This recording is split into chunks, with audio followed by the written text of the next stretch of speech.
The story begins as a boy named Liam is reincarnated into a new world in the future, and we learn that he's the sole heir of the Banfield domain.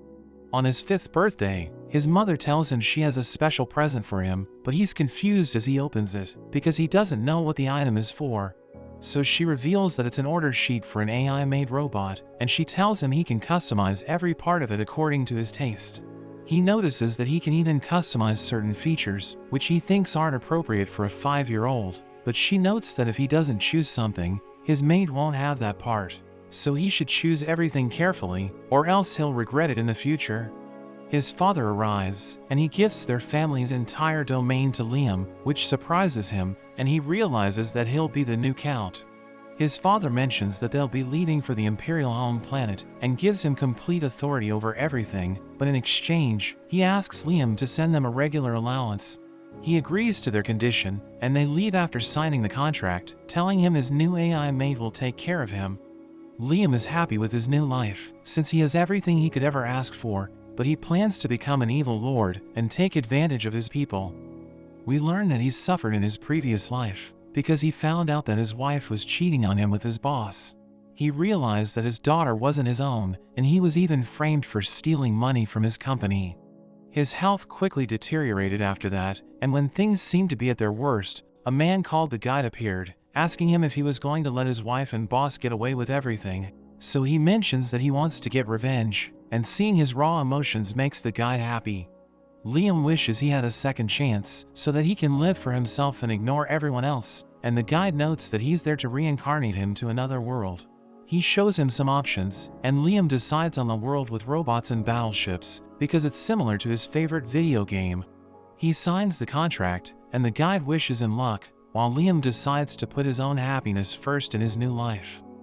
Liam thanks the Guide for his second chance, but we see the Guide next to his body, mentioning that people as unfortunate as Liam are common, and he looks to Liam's wife for his next entertainment. As she eats with Liam's boss, she thinks about all the years she wasted on Liam, but the police suddenly arrive and reveal that they found evidence that the boss was the one stealing money from the company. So he gets arrested, and Liam's wife falls into despair as she wonders who will take care of her, but the Guide notes that she'll never taste happiness again, since the man who loved her is already dead. The Guide returns to Liam's apartment, where he thinks about guiding his soul, and he notes that by the time Liam realizes what's happening, it will already be too late. He believes that all of Liam's sorrow and resentment will be directed at him, which will nourish him, and since the lifespans in the other world are even longer, Liam will suffer even more. He looks forward to seeing him struggle in his next life, but as he leaves through a portal, the spirit of Liam's old dog follows him into the other world. We see space pirates attacking a battleship, but Christiana, the princess of the Holy Kingdom of Liba, suddenly arrives to take them on, and her army takes out a quarter of the frontline fleet. So the pirates start retreating, but she orders her army to go after them. Liam finally receives his AI maid, and his butler Brian notes that he's the only one who can open the packaging since it uses a biometric approval. He unlocks it, and he's happy to see his AI maid, who introduces herself as Amagi. Brian mentions that she'll be his personal aide, and she'll serve him 24/7, apart from her weekly maintenance of 2 hours. Liam tests her build quality, and notices how soft she is, but it makes Brian uncomfortable, so he takes her to his playroom. After that, Brian notices how comfortable Liam has become with Amagi, but Liam tells him not to worry, because he has the mind of a 36-year-old. But Brian mentions that he's still a child, and Amagi explains that the age of adulthood in the Empire is 50, because most people live for 500 to 600 years. Liam thinks that since lifespans are longer in their world, he has plenty of time to do whatever he wants. Brian asks him to stop spending too much time with an AI maid, because the Empire hates AI, and if he's seen getting close to her, there could be rumors that spread about him. Liam wants to know more about it, so Brian reveals that humanity was once almost wiped out by AI, but a group of brave people fought back to save humanity and created the Empire. Liam wonders why his mother gave him a robot, and Brian hesitates to answer, but Liam tells him to reveal the truth. So Brian notes that his parents abandoned him because their family is burdened with massive debts. He mentions that Liam's great-grandfather brought prosperity to their domain, but his successors failed to follow in his footsteps, so Liam wonders what will happen to his dream of becoming an evil lord. Brian reveals that their creditors have the right to farm resources in their frontier planets, which has reduced their tax collection as the industries fail to profit. So he thinks they have no way of paying back the debt, and things will only continue to get worse, which disappoints Liam. Meanwhile, the commoners of Liam's planet discuss how a 5-year-old is their new lord, and they think he'll impose even more taxes, but the bartender hopes he's a good person. We return to Liam, as he wonders if his parents only gave birth to him so he could inherit their debt, and Brian tells him it's true. So he tells Amadi that they're both outcasts, and he suggests teaming up, telling her that he's going to show everyone who's boss. But she rejects his offer, because serving him is her only purpose, and she explains that she isn't an outcast since he needs her. She promises to stay by his side, which makes him happy, and he decides to establish the 3 laws of robotics, which exist to protect humanity. But he changes them slightly, since he no longer cares about other people, and he notes that the first law is that she must never harm her master, or allow him to be harmed through her inaction. The second law is that she must always obey him, except when his orders come into conflict with the first law, and the last one is that she must protect her existence as much as possible. After that, Liam asks her for ideas to revitalize his domain, so she reveals that even though her AI ideas might contradict the Empire's philosophies, she can help him with governance. He notes that he knows nothing about governance, so she advises him to use an education capsule, which can install 10 years of knowledge in 6 months, and strengthen his body. But he wonders what will happen to his domain during that time, and she offers to manage it in his absence. Brian thinks it's a terrible idea, because the Empire won't accept an AI governing, but Amadi notes that there's no law against it. So Liam tells Brian to prepare an education capsule, and he puts Amadi in charge while he's gone. Before entering the capsule, Liam asks her if she has any emotions, so she notes that she doesn't know what emotions are. But when he asked her to team up, it caused a cache memory overflow in her system, and he tells her to take care of everything as he starts the capsule, which puts him to sleep. The pod eventually opens, and Amadi welcomes Liam back, revealing that he's been sleeping for 2 years. She reveals that he has gotten stronger, but he needs rehabilitation to get used to his growing body, and he decides to get it over with. After that, Amadi tells him about the current economic condition of the Banfield territory, and he's happy to see that it's improving. He wants to look around, so she takes him to the Banfield Army's spaceport, which impresses him, and she also takes him to the base of the Mobile Knights. He wants to pilot one of them, so she makes the necessary arrangements and explains how it controls basic movements automatically. So he just needs to imagine how he wants the suit to move, and he quickly gets the hang of it, telling her he wants to test his combat skills, so she sets up a mock battle for him. He goes up against a captain named Masita, but Liam realizes that he's holding back, so he orders Masita to fight him seriously. Liam attacks him again, but Masita quickly disarms him and flips him to the ground. Liam is shocked at his defeat, and Amadi explains that the suit's movements depend on mental visualization, so experienced fighters like Masita have better control. After that, Liam tells Brian to find him a combat instructor, but Brian tries to convince him that he doesn't need to learn how to fight. But Liam refuses to listen, because he remembers how in his previous life, people used to push him down, so he thinks he needs to get stronger to become an evil lord. Liam meets an instructor named Yasu, who looks like a samurai, so Liam thinks he's the real deal. Amadi notes that he looks suspicious, but Liam thinks he carries himself like a proper samurai, who grew detached from the world because he focused on his training. They ask him for a demonstration of his skills, so he stands in the middle of wooden posts, and tells Liam about his secret technique called the Way of the Flash. He notes that he won't repeat it, so they must pay attention, and Liam tells Amadi to record it, while Yasu gets into position. He starts to draw his sword, and all the pillars are suddenly cut, so Liam is amazed, and he asks Amadi about her analysis. But despite slowing down the recording, they're unable to see anything, so Liam thinks he's so fast that even she can't record his move. He accepts Yasu as his master, but we learn that Yasu had already cut the posts, and he faked the whole technique to secure an easy job, which makes the guide happy. Meanwhile, Christiana goes to meet the pirates for peace talks, but their leader Gon mocks her for coming alone. Christiana warns him that the Alliance fleet is ready to attack if he makes a move, but she suddenly gets a report that the pirates have surrounded her planet. So she becomes confused, wondering how they got past the defenses. Gon reveals that there are members of her alliance who aren't loyal to her, because they don't like her country, and she learns that her escort fleet is pointing their weapons at her ship. She can't believe what's happening, and Gon reveals that he paid them to betray her, telling her to listen to him if she wants to save her home planet. 3 years have passed since Liam started his training, but he's still unable to perform his master's technique. So Amagi encourages him to stick to the basics, but he wants to learn the special move. At night, Yasu reads manga in his room, and he can't believe he's making so much money for such an easy job.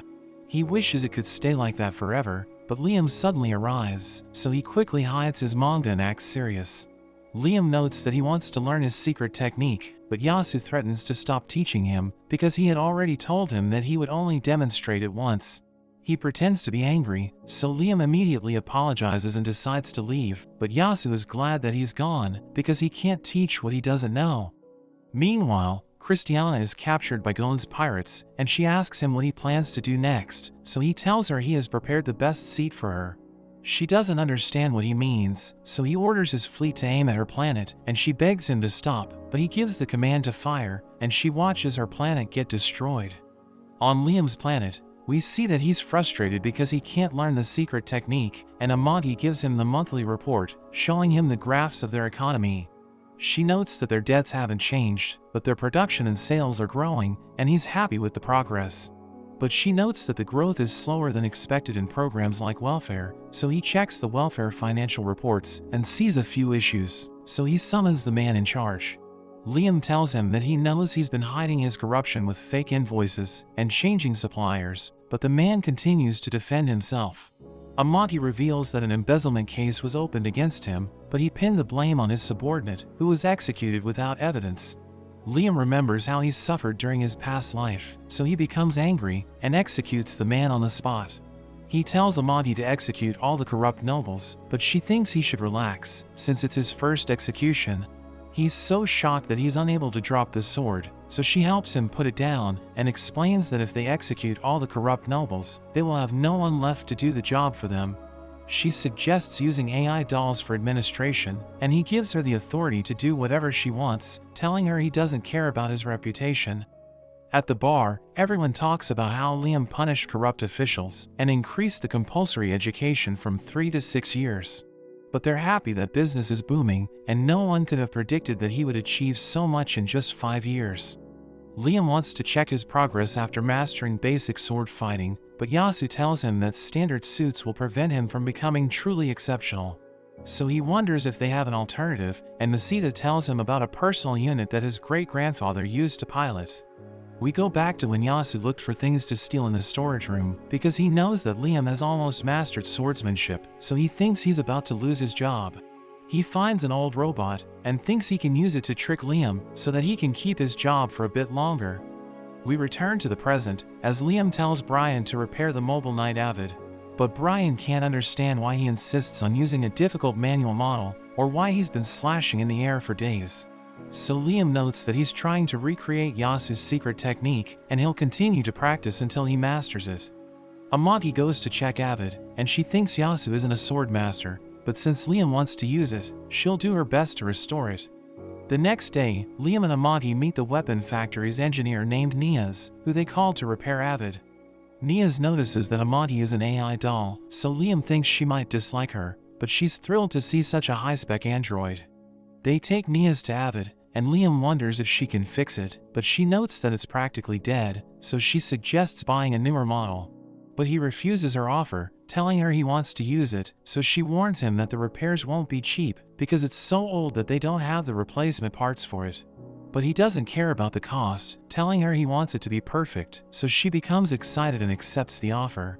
He tells her to give it special moves like a rocket punch, but she doesn't understand him, so he explains that it's a stylish move, where the fist flies like a rocket.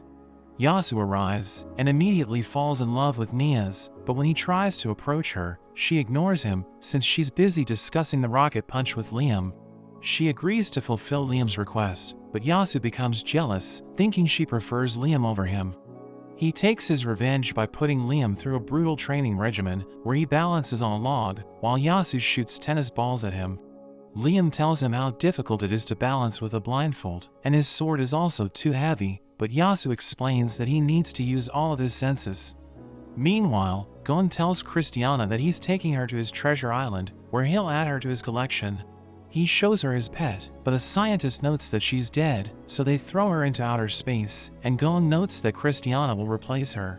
He plans to carve out her eyes and implant them in her hand, so that she can watch her body being disfigured like his other pets. The locals on Liam's planet are happy that the economy has improved, and one of them mentions that things were even better during his grandfather's time. But they're still satisfied with the progress so far, thinking Liam is doing an excellent job. Nia's finishes restoring Avid, and she shows it to Liam, who tells him she did an excellent job. She takes him to the control room to show him how it works, and the robot scans his body, registering him as its pilot, so he's the only one who can control it. But when he takes over the controls, it suddenly collapses, and she explains that unlike modern mobile knights, it has no auto-balance function, so it's difficult to pilot. But Liam manages to bring it upright, and he moves it out of the base, which makes her realize that he has talent. She explains that his imagination is important for operating the machine, so he should focus on what he wants to do next, but he can't think of anything other than her huge personality. So his mech does what he's thinking, and she realizes that he's having bad thoughts about her. Yasu is angry that he stole his crush, but Brian is happy that Liam is finally showing interest in a human girl. He tries to explain that he isn't a pervert, but the mech starts performing another strange move, which enrages Yasu. Liam returns to training, but he still can't perform Yasu's technique, so he thinks he doesn't have the talent. Amagi reassures him that the problem is with Yasu's teaching, and tells Liam to question how much he trusts him. But he misunderstands her, thinking the problem is that he doesn't have enough faith in Yasu. He remembers that magic exists in their world, and he thinks he can use it to cut something without touching it. He practices how to use his magic power for months, and he finally learns the technique, so he demonstrates it to Yasu. He easily cuts a post in half, which shocks Yasu, because he thinks it's impossible, but he maintains his facade, and tells Liam that he still has a lot to learn. After that, Amagi tells Liam that the pirates are attacking his only resource planet called Muke, which wasn't seized by his debtors. She explains that the Empire didn't take it, because its environment is poor, and mining is difficult, but she mentions that she built a plant there, which has generated profit for him. He realizes that the plant is under attack by the pirates, and they don't know how long their military can hold them back, so he asks her if she has a strategy. She suggests attacking from the planet's blind spot, while using the horizon as cover, and she notes that during the gravity turn, they can tuck in with the arrow brakes to surprise the pirates from above. Liam decides to go with her plan, and orders everyone to prepare for battle, telling them to capture the pirate ships while he defends the plant. Brian thinks it's too dangerous for Lord to fight pirates on the front lines, but Liam refuses to let anyone steal from him, and he also wants to show off his new skills. Liam's fleet soon reaches Muke, and Nia's is excited that he's using Avid for the first time, because it will give her important data for her research. He manages to land a surprise attack by using the clouds as cover, and he easily takes out multiple mobile knights without taking damage. The pirates disperse and try to sneak up on him, but he cuts them down, and he repeats his master's words, saying that one shouldn't rely on the body and see with the mind's eye. The pirates start shooting lasers at him, so he takes out his beam rifle and fires at them with perfect accuracy. So they think he must have a strong radar, and they realize they don't stand a chance if they keep hiding, so they try to overpower him by charging all at once. But he uses his master's secret technique and destroys all of them from a distance. They realize they're no match for him, so they start retreating, and Liam decides to use his special move. But instead of a standard rocket punch, a huge missile launches toward them, which frustrates him, since it wasn't what he had in mind. Amagi contacts him, and she reveals that they were only able to capture 10% of the pirate ships, telling him 60% of them escaped, while 30% were destroyed. But he's still happy with their first victory, and he tells her it's thanks to her brilliant strategy, which makes her feel honored. Gon learns that the pirates he sent to raid Muke failed their mission, so he becomes angry and orders his fleet to execute the cowards who retreated, to set them as an example for others. He tells Christiana that he'll be back to have fun with her, and we see that he has already conducted his cruel experiments on her. Meanwhile, Amagi tells Liam about their successful mission, and he's pleased with the outcome. She notes that they seized multiple pirate ships, and explains that under the Imperial law, they now own the ships and the stolen loot in them. Liam is disappointed since they couldn't find gold or diamonds, but Brian reveals that they aren't considered precious in this world, and the metals found in the pirate ships are far more valuable. Liam still wants gold, and Brian notes that they already have enough, so he orders them to create gold coins with it and use the other precious metals to create weapons. But Brian explains that they can't do it because they don't have an expert blacksmith. Amagi tells him that she found a problem during their last battle and reveals that the Banfield family has about 10,000 battleships, but only 30% are combat ready. Liam can't believe they defeated the pirates with only 30% of their fleet, so she explains that they won because the pirates underestimated them, but he thinks her strategy played a crucial role. He isn't happy that over 70% of his ships can't be used, and Amagi suggests scrapping all of them, but Brian is against it because he believes that a fleet is all about numbers, so it will make them look vulnerable to their enemies. She suggests selling the metals from the pirates and using the profits to buy used ships, but Brian once again objects because he thinks a fleet reflects the family. But Liam decides to go with her suggestion because it was his father's vanity that led their family to so much debt. Meanwhile, Niaz delivers a presentation where she reveals her company's latest model, and she brags about how it's superior to the other battleships.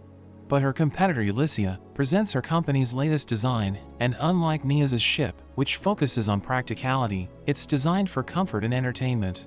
The Imperial Army chooses Ulyssia's design, and Niaz notes that her model is stronger, but Ulyssia argues that both ships are great since they're made by experts. She explains that the true strength of a warship depends on its user, and the more comfortable the crew is, the more focused they can be on the mission. After the presentation, Ulyssia boasts about winning, but Niaz refuses to give up since she's invested a lot into the project. She thinks her boss will yell at her for failing, but she suddenly remembers Liam, who prefers practicality over comfort.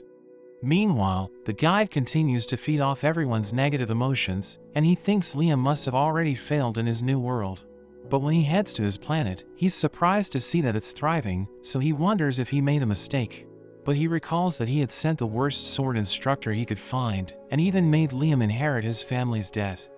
At the bar, the locals talk about how Liam defeated the pirates, but Yasu mentions that one of his students has disappointed him by becoming even better than him. The guide becomes confused hearing this, and he checks on Liam, who's currently practicing his special move with Amagi. He asks her to compare his move with his master, and she finds it quite similar, but he thinks Yasu intentionally didn't go all out so that he could learn his technique. He looks back on his life and how his parents abandoned him with a huge debt, so he thought things would only get worse. But his life eventually improved, and he even became a skilled swordsman, thinking it was all thanks to the guide.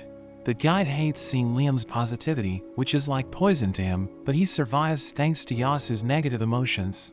He wonders if he reincarnated Liam to the wrong place, but he thinks it's impossible and believes that Liam will suffer in the end.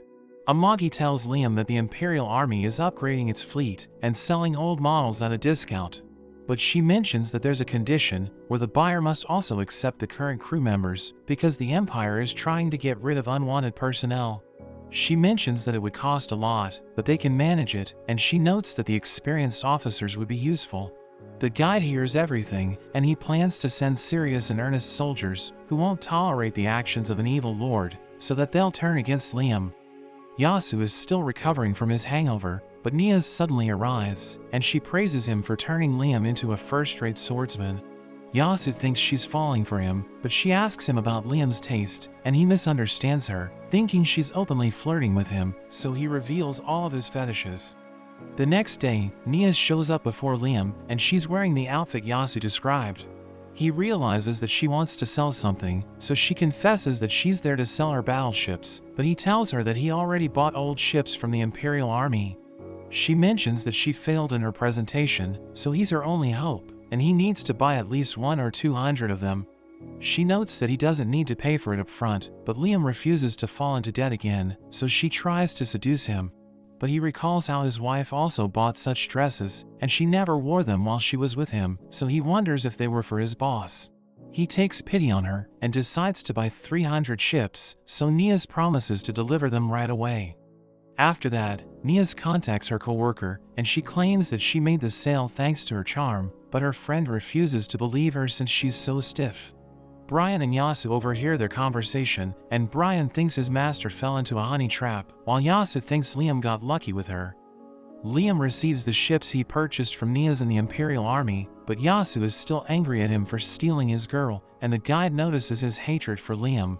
He needs him to build up even more anger, so that he can take it out on Liam later, and create a huge negative emotion.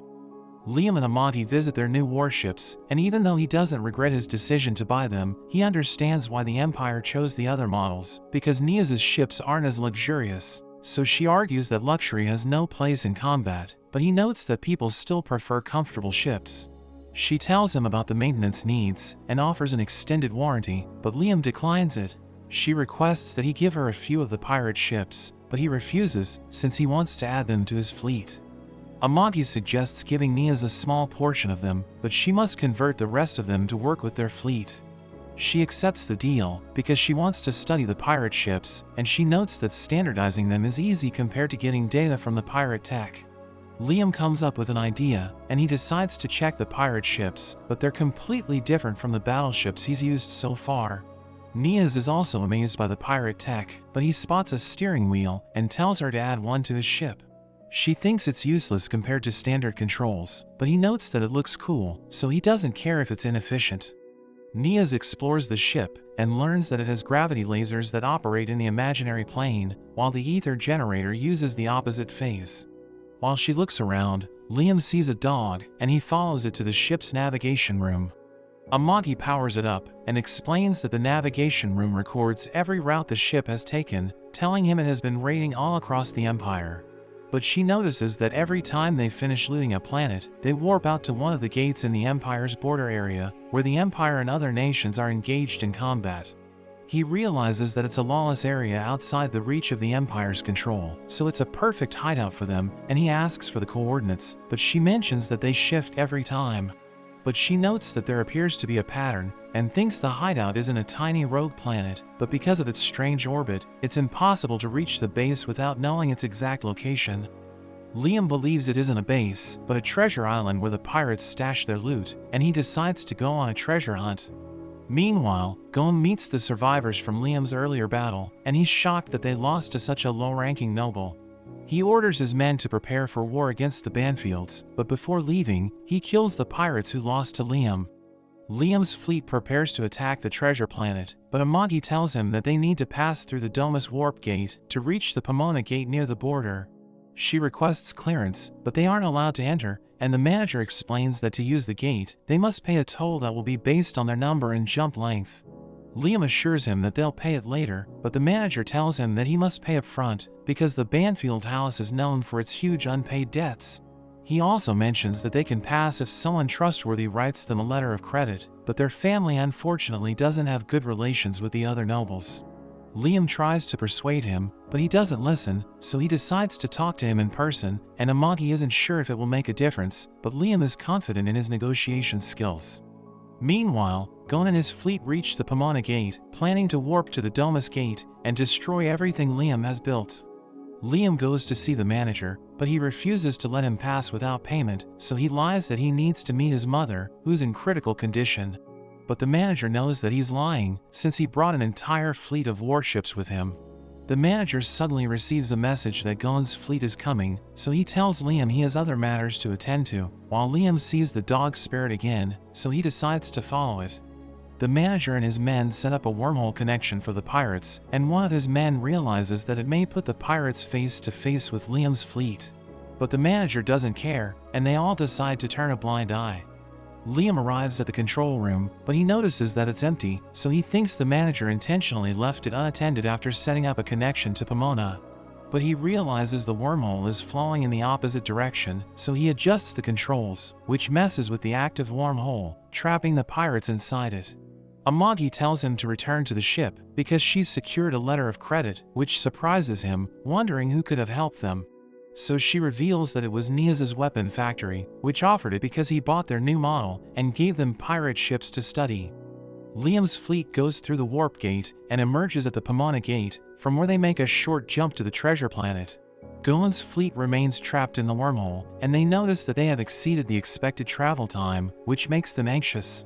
They finally make it out, but they find themselves in the training space for the Imperial War Fleet, where they're surrounded by 70,000 ships. Liam's fleet arrives at the rogue planet, and Amagi tells him that even though there are about 20,000 pirate ships, most of them are inactive. She thinks they should launch their surprise attack, so he orders all of his ships to attack the pirate fleet, and he also gets on his mobile knight. He starts destroying the pirates, who are no match for him, and he easily dodges their attacks, before taking them out with his rocket punch. After that, Amagi mentions that they have eliminated most of the pirates, so he tells her to send his mobile knights to clean the place up. We go back to when Christiana returned to the kingdom after repelling the space pirates, and her parents congratulate her, acknowledging her role in protecting their kingdom's peace. Her brother Richard is jealous because she enjoys all the glory, while everyone thinks he's avoiding responsibility. But she tells him that he's the future crown prince, so he shouldn't put himself on the front lines. Their younger sister wonders if she can also become a knight like her, so Christiana promises to teach her sword fighting when she grows up. But we return to the moment her planet was destroyed, and her family realizes that they've been betrayed, since they had a defense line consisting of Alliance warships. The pirates continue attacking, and the shield around the palace is destroyed, resulting in a massive explosion. After that, we see Christiana restrained inside Gon's ship, along with the other prisoners, and she tries to assure them that the resistance forces will rescue them. Gon arrives with the scientist, and she tells him to kill her, since she prefers death over humiliation, but she tells him to free the others in exchange. He notes that if he wanted to kill her, he wouldn't have gone through all the trouble, and he tells her they're all his pets. But he decides to fulfill part of her request, asking her to choose which prisoner he should release. So she picks one of the girls, but instead of freeing her, he takes her to his lab, where he experiments on her instead. Christiana reminds him that he promised to free her, but he mentions that pirates don't keep their promises, and he tells the scientist to start the operation. He brings out his monstrous arms to begin the experiment, and she becomes horrified, begging him to stop.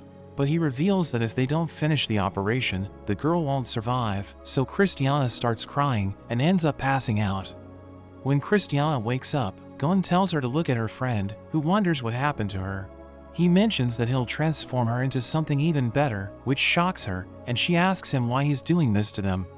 So he explains that it's fun to see a beauty turn ugly and fall into despair, which enrages her, but she can't do anything to stop him. He puts her in the chair, and despite her pleas to do anything he wants, he doesn't show any mercy.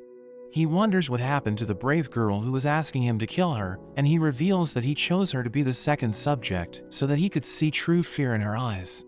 He tells the scientist to remove her eyes, and put them in her palms, so that she can see herself becoming ugly.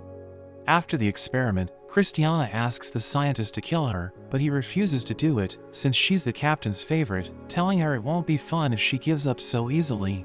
But they're suddenly attacked by Liam's fleet, so the scientist runs to the control room, where he learns that most of their ships were destroyed. Liam enters one of the warships, destroying the enemy mobile knights, and a soldier informs him that they've defeated most of the pirates. Liam tells him to clean up the rest, while searching for the treasure room, but he suddenly sees his dog's spirit, which leads him to the scientist and his men.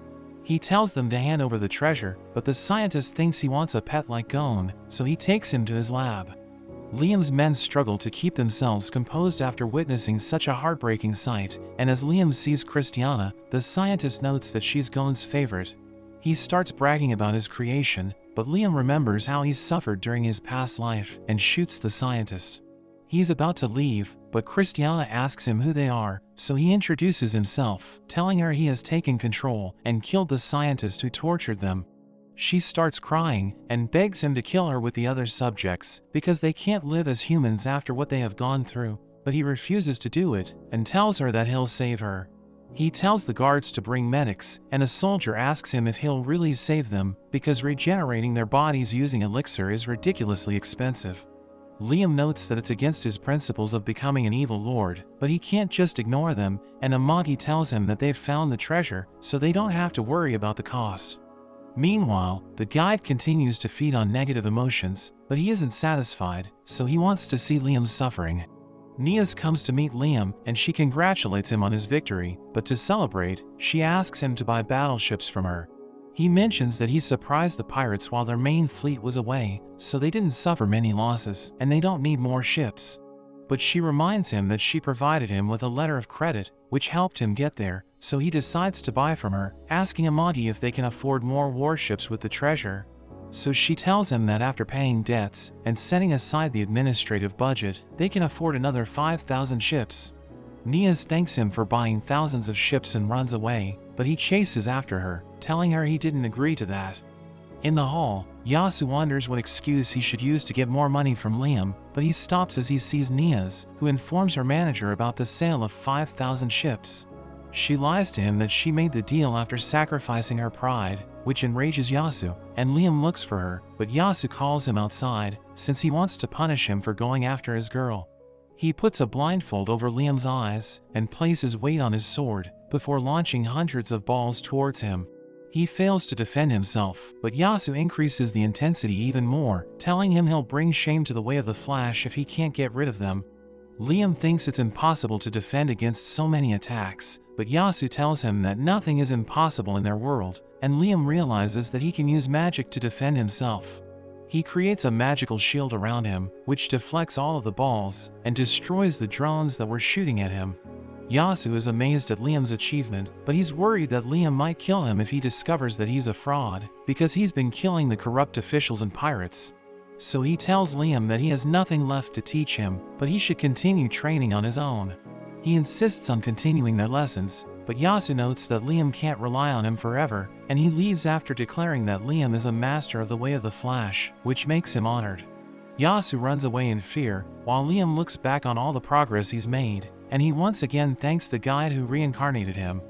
Liam isn't satisfied with his progress, because he wants to be an oppressive ruler who enjoys watching his subjects suffer, and Brian finds it a strange ambition. Liam notes that he wants to settle his debt, and Amadi thinks he's talking about money, but he explains that he wants to make up for the humiliation he suffered in his past life. Brian mentions that it will take them a while to get the exact value of the pirate's treasure, because there's so much appraisal work to be done, but Liam is upset that he's being ignored. Liam thinks about what it takes to become an evil lord, and he believes he's already learned Yasu's special technique, so he's now a master swordsman, but he still lacks money and women.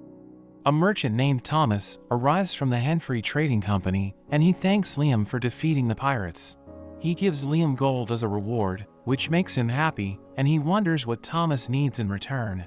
He explains that his company passes through dangerous space to conduct trade, so he asks for 100 ships from Liam's fleet to escort them, because they're afraid that the pirates will attack them. Amagi notes that Liam's new battleships are ready for deployment, and she also thinks it will be a good learning opportunity for his men. So he agrees to help Thomas, but he demands more gold for the protection, and Thomas agrees to his condition. On their way home, Thomas notices the progress in Liam's domain, and he thinks Liam is an exceptional ruler who uses the tax income for the benefit of his people. The driver wonders why he always demands gold, and Thomas is also clueless, but he doesn't mind it because it costs him less. Brian is happy that Liam has reached a position where people offer him bribes, but he doesn't understand why Liam prefers gold, so he explains that gold is the symbol of the newly rich. He tells Amadi to prepare a gold bath for him, and Brian thinks he'll be using gold because of its hypoallergenic properties. But Liam explains that it isn't the reason, and he realizes that the only thing he's missing is a harem, so he decides to gather women from his domain. Liam goes to his newly remodeled room, where he wants to have an entire pond filled with alcohol and meat hanging from his pillars. Amadi tells him that she can't stop him because he's the head of the house, but she warns him that filling a pool with alcohol will release dangerous fumes, which could cause an explosion. Brian also advises him against hanging meat from the ceiling because it would be unhygienic, and Amadi agrees, telling him about its disadvantages, so he realizes they were bad ideas, but he notes that he won't give up on creating a harem, and they both support him, as Brian notes that he should produce an heir, because the Banfield house is finished if anything happens to him. He tells them to invite beautiful women, and he'll personally select the ones he likes, so Brian asks him how large his harem will be. He thinks 100 women will be enough for him, but Brian wonders how he can be satisfied with only 100, and Amadi tells him she picked out 10,000 candidates. She thinks he would invite at least 1,000 women, but he finds it crazy because he thinks it's pointless to have that many. Brian explains how interacting with different women will help him find one that he genuinely connects with, reminding him that he's never even been with a woman. He notes that he has a Amagi, but she reminds him that she can't bear his children, and he tells her it doesn't matter, because he thinks she's perfect. Brian advises him to at least meet the ones they've selected, and he's sure most women would love to join him, since he's their ruler. He notes that he can't accept any woman who isn't submissive and breedable, which makes Brian question if he's even serious about building the harem. After that, Liam goes outside, thinking he's mostly been in the mansion, and hasn't even explored his own domain. As he walks in the streets, he notices a girl and asks her out, but she immediately agrees, which catches him off guard. He notices a bubble forming around her nose, and she tells him it's the latest color, and he sees that almost everyone's wearing it, so he realizes it's in fashion. Liam returns wearing a nose balloon, but he finds it stupid, and tells Amagi to ban it in his domain. He wonders what happened to the fashion in their world, because he was expecting beautiful girls in sci-fi costumes, but they're wearing bizarre animal costumes to the beach, which expose no skin. Amagi explains that full-body swimsuits are in style, because they block UV rays, and they're part of their culture. But Liam refuses to accept it, and suggests developing better fashion, because he can't bring any woman dressed like that. He tells Amagi to gather fashion designers and models, because he thinks that if commoners see models wearing the new styles, they will follow the trend. She explains that their debt makes it impossible, because signing a contract with someone that famous would surpass their entire annual budget. Liam realizes he can't change the planet's fashion, so he decides to gather beautiful women from his domain and dress them the way he wants. He notices that Amagi looks upset, and he notes that he won't change his decision, but she mentions that she already hired the most attractive people as his staff. She asks him if she should call someone, but Liam mentions that he can't get in the mood with an employee, and he becomes exhausted, thinking it's difficult to become an evil lord. Meanwhile, Christiana wakes up in a medical center, where the doctor explains that her body was recreated using regenerative medicine. She touches her face and begins to cry, thinking she must be dreaming, because she's been suffering in her inhuman form for decades. The doctor assures her it isn't a dream, and explains that they used elixir, which shocks Christiana, because she knows that it's a precious drug. The doctor tells her she still needs to go through rehabilitation, but she thinks it must be a mistake, because her homeland was destroyed, so she can't pay them back. But the doctor reveals that Count Liam Banfield built the facility, and they'll be treated free of charge. She notes that he wants Christiana to repay the favor, and she remembers seeing him on the ship, realizing he's her savior, so she wants to serve him in the future. At the local bar, everyone's happy that Liam got more treasure from the pirates, and he's developing the local industries. They thank him for all the recent progress, but the guide hears them, and their happiness makes him suffer. He notes that according to his plan, Liam's planet should be covered with debt and poverty, and he wonders how it became so well developed. Meanwhile, the soldiers from the Imperial Army who came to Liam's fleet discuss how the ships lack elegance, but they're still practical. They're glad to be part of the Banfield House, because nobles used to interfere with their old job, and told them to free the pirates, while Liam seems like a fair ruler. The guide sees them praise Liam, and he wonders how they changed their loyalties so fast, since they're supposed to hate him. Yasu is happy with the reward he received from Liam, but as he relaxes, he's shocked to hear the news about the Imperial Fleet's admiral, who congratulated Liam on his recent success. He credited his victory to Yasu for teaching him the way of the Flash, but it makes him angry, because he wants to live an ordinary life away from the spotlight. The guide can't believe Liam became an expert swordsman, because he sent the worst instructor to train him, and he thinks it doesn't make sense. Meanwhile, we see the Gon space pirates who have regrouped after fleeing the Imperial fleet, and Gon asks for the report on their numbers. So he's told that around 30,000 ships are left, while the 2,000 ships they used as decoys were lost to the Imperial Army. He becomes angry at the Warp Gate administration, because they sent him to the Imperial Army's practice space, and he decides to attack them. But the guide suddenly arrives, and he brainwashes Gon, telling him to attack Liam, because he's the real enemy. Gon is angry that Liam attacked his treasure island, and he orders his men to move towards the Banfield territory, telling them to destroy anyone who resists. Meanwhile in Liam's mansion, his new AI mates help him eat food, but Amagi notices that he doesn't look happy. He tells her he's thinking about what an evil lord's meal should look like, but she doesn't understand him. So he describes it as involving hearty laughter with subordinates, while women are forced to serve alcohol and meat. She wonders if he still wants to hang meat from the ceiling, or if he wants to form a mountain of meat, but he tells her it's a waste of food. She notes that they can invite the officials for dinner, but he doesn't like to discuss work while he's eating, so she thinks he needs a woman to accompany him during his meals. But he thinks she won't like it, so she explains that she isn't a woman, but an AI robot, telling him she can't bear his children. But he isn't interested in the standard definition of a woman, asking her if she's okay if he finds someone he wants to spend his life with. So she assures him that even though she has no emotions, his happiness is her top priority. After that, Amagi gives him a detailed report on their economy, and she mentions that with increased debt repayment, they're paying less interest. But he wonders how huge their debt is, because even the pirates' treasure wasn't enough to cover it. She tells him that their economy is slowly improving, and they'll soon repay all of their debt, but he notes that he can't become an evil lord because of it.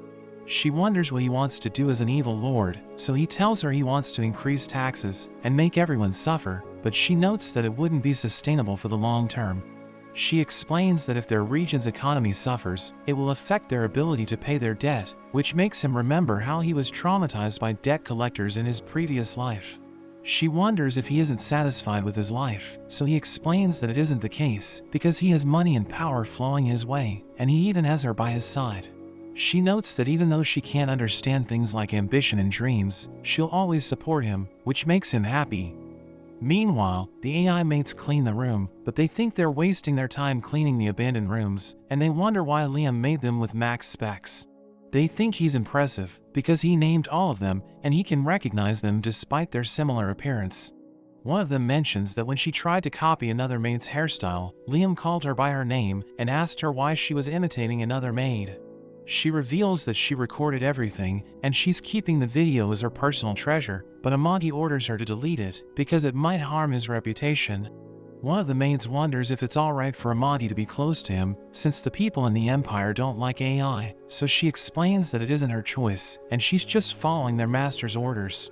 Brian rushes to tell Liam that the pirates have declared war on them, and their ships are already gathering on the edge of the system. But Liam finds it strange that instead of attacking directly, the pirates are declaring war first, so Amagi thinks it might be because they raided the treasure island. She believes that they're after revenge, so they want to scare him, telling him they won't be satisfied with just killing him. Liam calls a meeting, where Brian tells everyone that there's a huge bounty on the leader of the Gon pirates, and he notes that Gon has asked for all their assets and hostages as part of their surrender. But it enrages Liam, because Gon is stealing his dream of becoming the evil lord. One of his officials advises him to negotiate, and Brian adds that the enemies have around 30,000 modified warships, while they only have 5,000 battleships. The general thinks numbers aren't everything, and there's no guarantee that the pirates will remain peaceful if they surrender. But the official thinks they can't win by fighting the pirates head-on, so he suggests waiting for the Imperial Army's reinforcements. Liam isn't interested in taking them on, because even though Gon has a big bounty on his head, it isn't enough to risk everything and face 30,000 ships.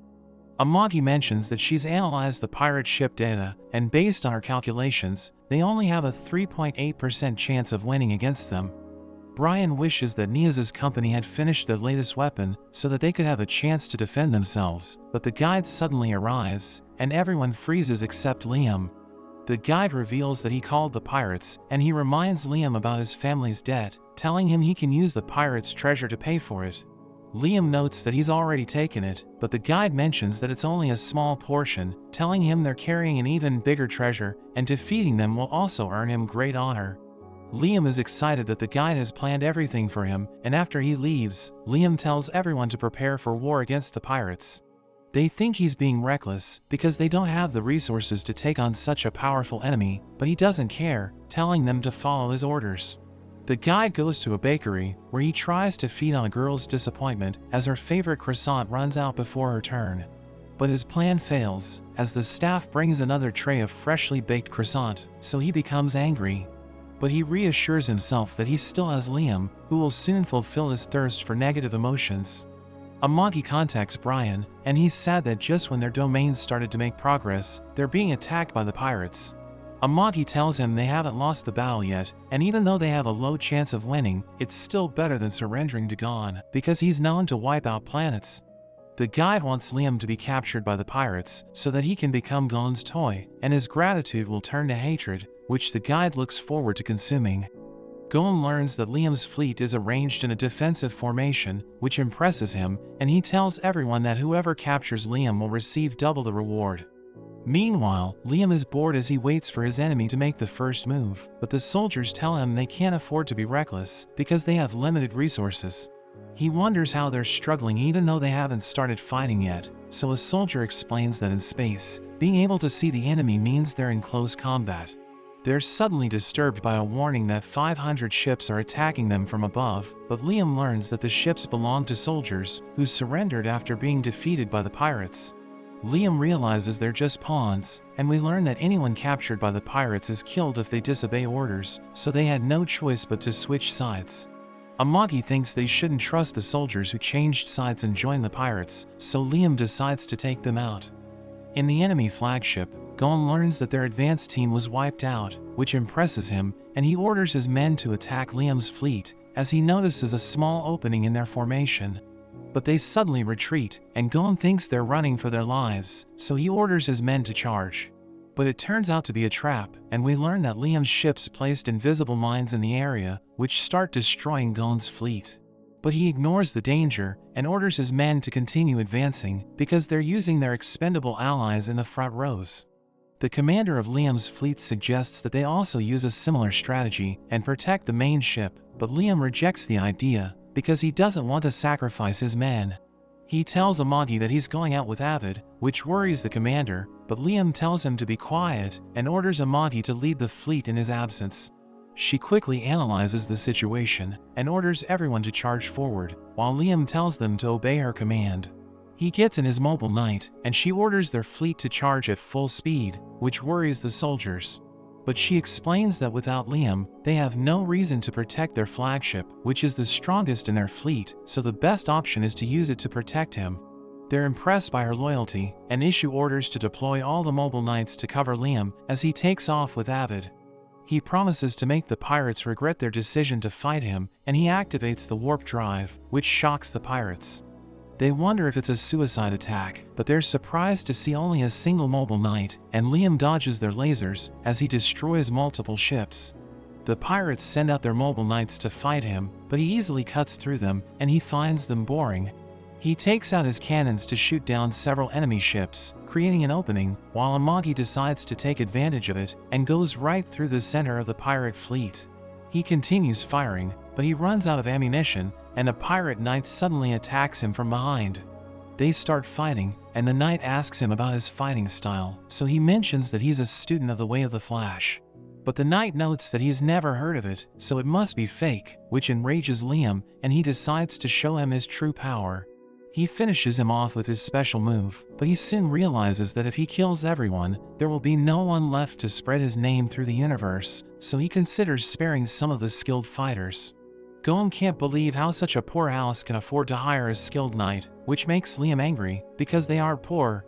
He takes out his anger by using his special technique, which obliterates the knights around him, and he repeats the move to take out the enemies in his path. But it damages the actuators in his arm, since Avid can't keep up with his power. Another group of knights comes towards Liam, and he thinks it's the worst possible time for an injury, but he refuses to give up. He struggles to fight them off, and his sword breaks, as Amagi realizes that their chances of victory have dropped to 1.2%. But as he gets surrounded by mobile knights, Christiana suddenly arrives to support him. Amagi thinks she came earlier than expected, and the doctor explains that even though her patients haven't fully recovered yet, they decided to join Liam. Ulyssia notes that Christiana is using a mobile knight from her factory, and tells Amagi she can order it if she likes it. But Niaz wonders what Ulyssia is doing there, so she notes that a good salesperson can always sense the winner. Christiana orders her team to rush forward, and they defeat the mobile knights in their path, which makes her happy, because she can finally repay her debt to Liam and get her revenge on the pirates. He sees her destroying enemy ships, and thinks she's quite skilled, but he doesn't want anyone to outshine him. So he combines his rocket punch with his ultimate technique, and takes out countless enemy ships in an instant.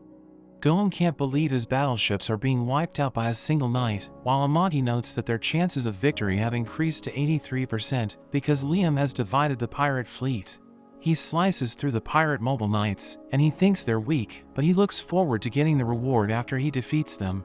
Christiana is thrilled to see him slaughtering his enemies, and she enjoys killing the pirates, while her former teammates note that she's changed.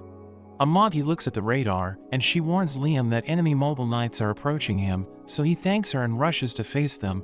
They fire multiple missiles at him, but he blocks them with his shield, and the soldiers watch him as he leads them from the front. One of them mentions how Liam's parents abandoned him at a young age, but he didn't lose hope, and took care of his people. They recall how they were kicked out of the Imperial Army for exposing corruption in the Empire, so they never thought they would serve under such a great ruler, who genuinely cares for his people.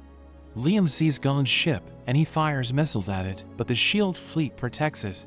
He considers using a short-range warp to jump across it, but he realizes that he can't use it, because they have a jammer. Amagi orders all the ships to charge forward at full speed, so that they can break the enemy's shield, telling them to aim at the same point, and fire simultaneously. They synchronize their attacks, and create a hole in the shield, which allows Liam to pass through before the pirates can restore it. Gon sees Avid, and he wonders what it is, so his friend tells him it's the old mobile knight that defeated them at the resource planet. The pirates realize that it's charging towards them, so Gon wonders where his mercenary knights are. But most of them were already defeated by Liam's forces, and the rest are busy restoring the shield. Gon's friend wonders what they should do next, and he notes that things don't look good for them. But if they're going to lose, they should try and escape with the top brass, and leave the rest as a sacrifice. He orders his men to fire at the enemy mobile knight, without worrying about accidentally shooting their allies, and he wants to run away. But his friend tells him that their allies are in their way, so he orders his friend to shoot them, but Liam finds them before they can escape. He shoots the pirate ships, so Gon tries to leave in the escape pod, but Liam stops him, telling him it's too late.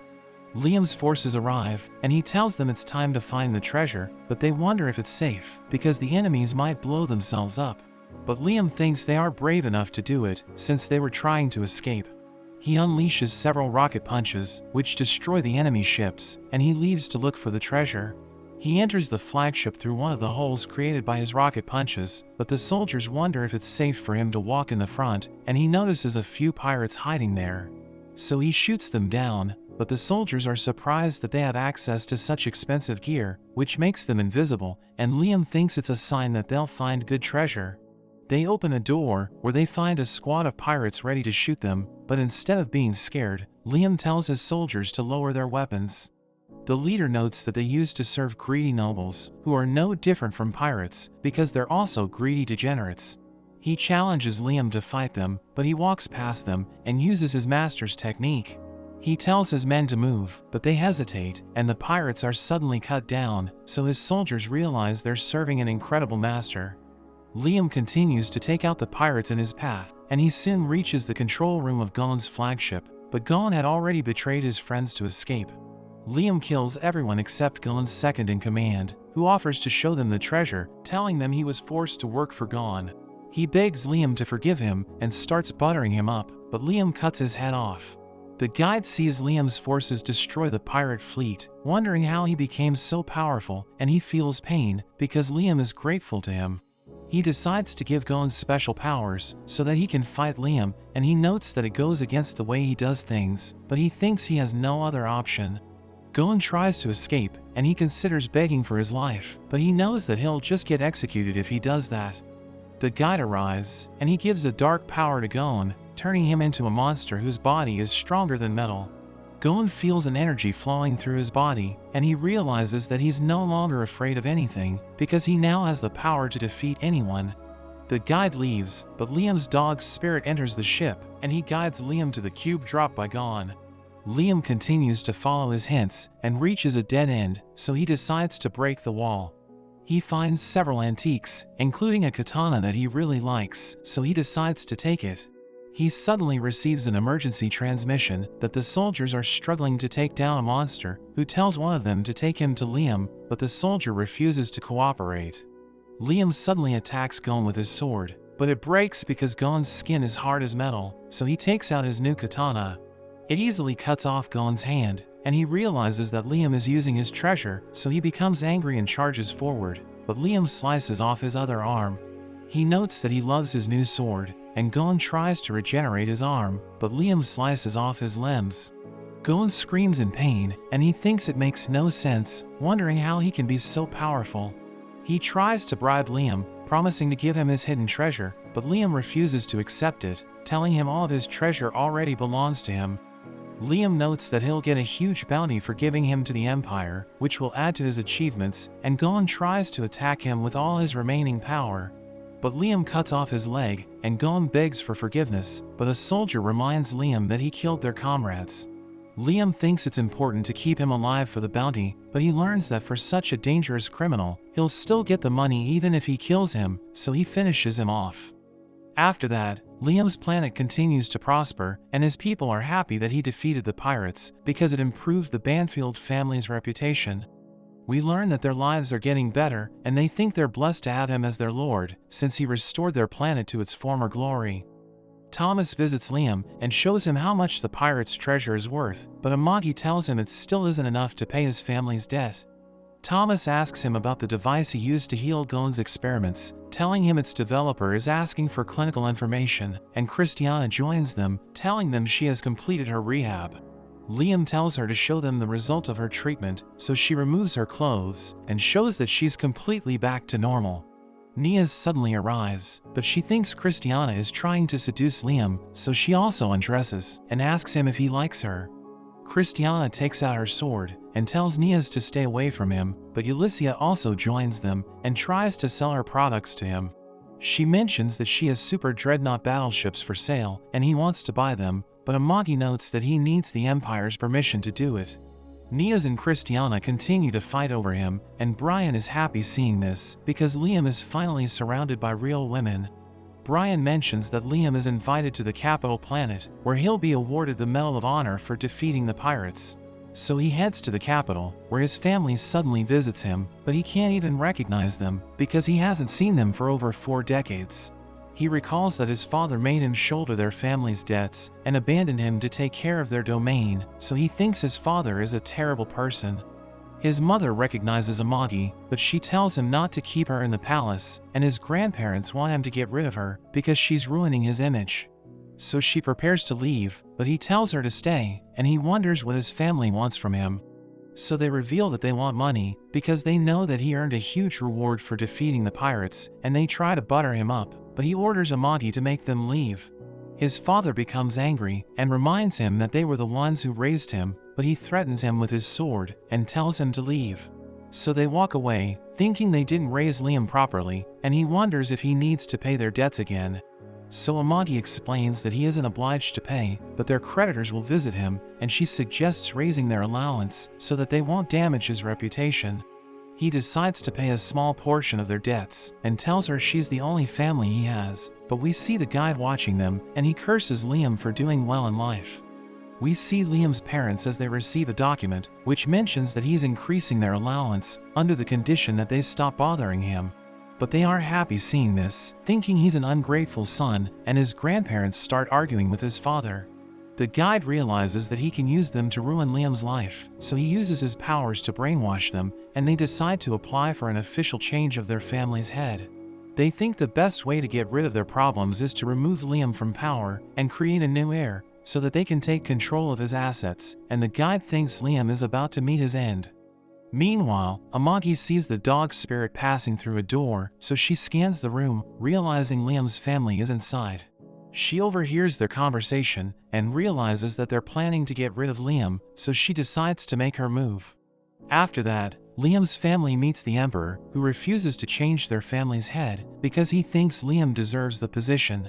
His father notes that Liam brought shame to their family by bringing an AI doll to the palace, but the Emperor reminds them about his recent achievements, telling them he's a capable leader. The Emperor adds that he can't be punished for keeping dolls, and notes that he's been paying his taxes on time, so he's a huge asset to the Empire. His father promises to pay taxes after he takes over, but the Emperor doesn't trust him because he never fulfilled his obligations when he was in power, telling him he's nothing compared to Liam. The Emperor warns him not to try anything reckless, threatening to get rid of him if anything happens to Liam, and he walks away with his family. The Emperor asks Amagi if she's satisfied, and we learn that she made a deal with him where he'll defend Liam, but the reward for defeating the pirates will be used to pay his overdue taxes. She knows that the amount is enough to order super dreadnought battleships, and he grants Liam permission to buy them because he knows that the Empire will profit from the sale. But he calls her an idiot and explains that she didn't need to ask for his help to protect Liam because he would never let a greedy fool replace him. After that, Liam tells Amati that he's tired of going to parties, but she mentions that he's an adult now, so she needs to leave his side.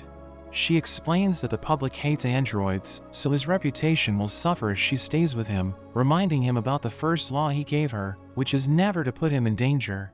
He orders her not to leave him, reminding her that the second law is that she must always obey him, but she explains that she can't do it because it would violate the first law. She notes that she enjoyed the time they spent together because he treated her as a human, but he reminds her about the third law, which is to always protect herself.